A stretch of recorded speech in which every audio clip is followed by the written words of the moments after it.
Nakakapagod na manatili, pero nandito pa rin ako. Hindi pa rin makabitaw sa'yo, parang oras na ayaw umusad. Nakapako sa pagitan ng sana at paano kung pinipilit kong intindihin ang katahimikan mo. Kahit unti-unti akong nauubos dito, hindi ko alam kung hanggang kailan ko kakayanin. Pero sa ngayon, pinipili ko munang manatili. Hindi dahil wala na akong lakas umalis, kundi dahil may bahagi pa rin sa akin na naniniwalang may saysay. Ang lahat ng ito, kung mahal mo ako, bakit kahit alam mo masasaktan ako? Ginagawa mo pa rin, bakit mo inuulit ang mga pagkakamaling alam mong mabigat sa akin?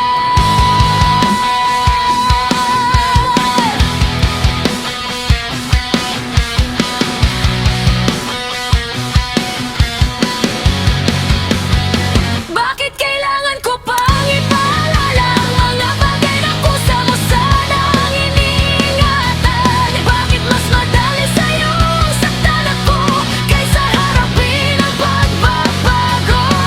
Ikaw ang pinakamagandang regalo sa'kin ngayon. Pasko, isang tahimik na panalangin na sinako. Sa gitna na bala ng taon at ng pagod na tila walang katapusan, dumating ka bilang paalala na may mga bagay pa ring payak. Ngunit mahalaga sa bawat sandaling magkasama tayo, nagiging mas maliwanag ang mundo.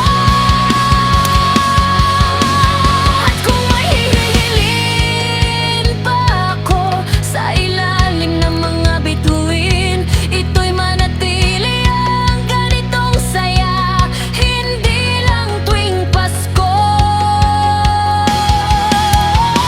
kundi sa bawat alipin. Hindi ako marunong magmahal ng kalahati lang. Kapag minahal kita buo, hindi sinusukat, hindi tinititip, ibinibigay ko pati ang mga katahimikan. Matagal kong iningatan,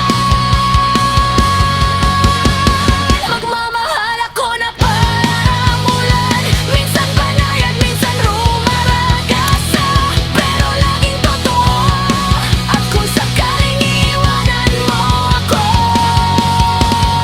alam kong wala akong pagsisisihan, sapagkat minahal kita ng buo, malinaw at walang kulang. Nakakapagregalo na ang batang sabik, makatanggap ng regalo tuwing Pasko.